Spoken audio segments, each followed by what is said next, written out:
여러분 안녕하세요. 배당주 주식 유튜버 황금거북입니다. 자사주를 매수하면 주가가 저평가 구간이란 뜻이죠. 또 자기 회사 주식을 매도한다는 것은 고평가 구간이라고 볼 수도 있습니다. 그럼 카카오와 네이버는 어떤 상황일까요? 그리고 앞으로 주식시장은 반등을 하게 될까요? 그것을 알아보도록 하겠습니다. 함께 가시죠.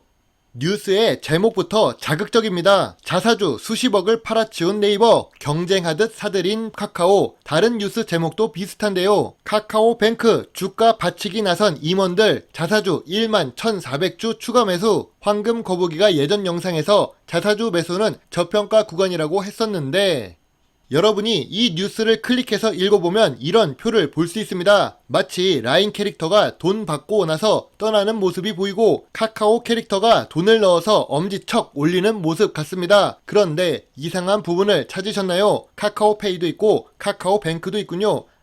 네이버는 한 개 회사에서만 자사주 매도가 있었습니다. 뉴스에서 이런 말이 나옵니다. 네이버는 2분기 실적 부진 전망에 못을 박았다는 분석도 나온다는 거지요. 책임지는 말은 아니에요. 아닌 분석도 있다는 뜻이지요. 그리고 임원 매도는 탈출 신호라고 제목이 조금 크지요. 맞는 말입니다. 회사의 정보를 잘 아는 사람이 매도를 한다는 건 문제가 있는 것이죠. 이 뉴스 왠지 한 회사만 예뻐 보이도록 만드는 것 같아요. 우리가 그렇게 믿기를 바라는 건 아닐까요? 네이버와 카카오는 경쟁 관계입니다. 그런데 이번 자사주 매수는 카카오가 잘한 것처럼 보이네요. 하지만 정확하게 보려면 카카오와 네이버를 직접 비교를 해야겠지요. 네이버는 2019년 이후 주가가 상승했습니다. 네이버 역시 액면 분할한 이후로 주가가 더 상승을 했는데요. 카카오는 2020년에 비대면이 중요해지면서 주가가 상승하더니 플랫폼 주식이 각광받으면서 큰 폭으로 상승을 했고 이와 더불어 액면 분할도 성공적으로 진행했습니다. 예전부터 다른 주식 같은 경우 액면 분할된 회사는 주가가 단기적으로 빠졌는데 의외로 카카오 같은 경우 액면 분할된 이후로도 주가가 상승을 했었죠.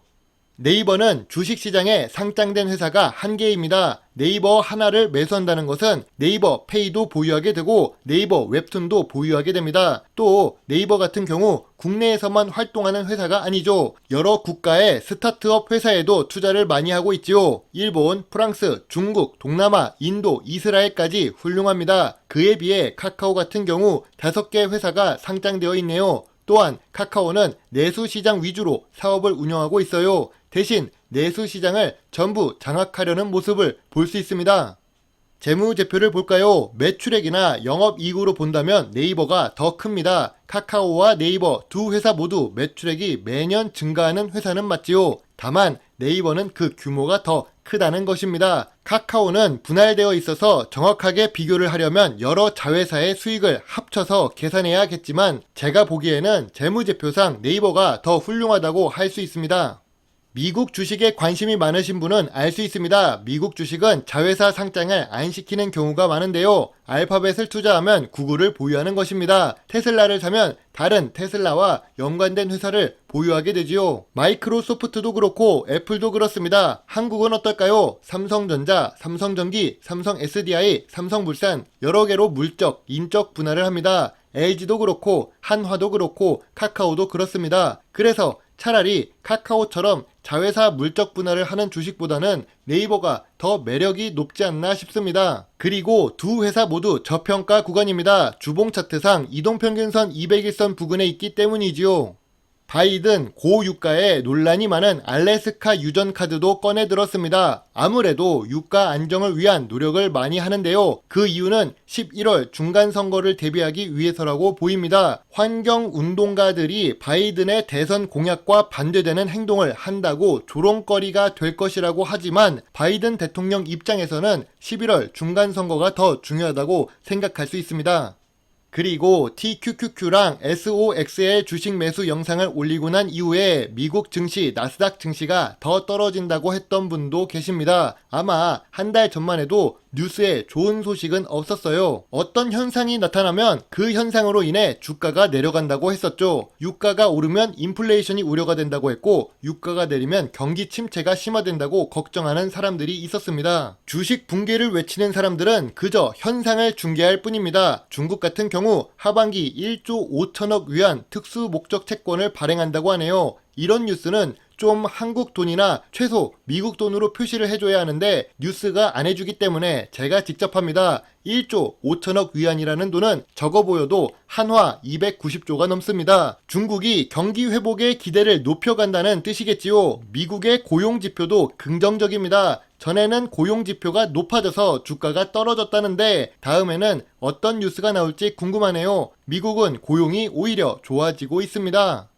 주식은 저평가 구간에서 매수해야 수익을 극대화할 수 있는 건 맞습니다. 제가 SOXL이나 TQQQ가 제일 바닥에 내려갈 때를 알 수 있으면 좋겠네요. 하지만 저도 바닥을 정확하게 맞출 순 없습니다. 다만 저평가 구간에서 분할 매수한다면 수익으로 전환되기가 더 쉽겠죠. 뉴스에서 너무 좋은 내용이 나오면 그땐 매도해도 괜찮습니다. 10년 동안으로 보면 장기 우상향하기는 하지만 시장이 과열되었을 때 나올 수 있는 사람이 돼야겠지요. SOXL 같은 경우 반도체 시장이기 때문에 장기적으로 더 많이 사용되고 자연인처럼 사는 분이 아니라면 매수하는 게 맞다고 봅니다. 그래서 이전 영상 제목이 매수 안 하는 사람은 원시인이었죠. TQQQ도 마찬가지입니다. 미국의 나스닥을 투자하고 있으니 성장 가능성이 높은 주식에 투자하는 거겠지요. 어차피 장기적으로 저평가 구간에 투자를 해놓으면 수익입니다. 지금 조금 높을 수 있어도 SOXL은 15달러, TQQQ는 30달러 미만의 매수를 생각합니다.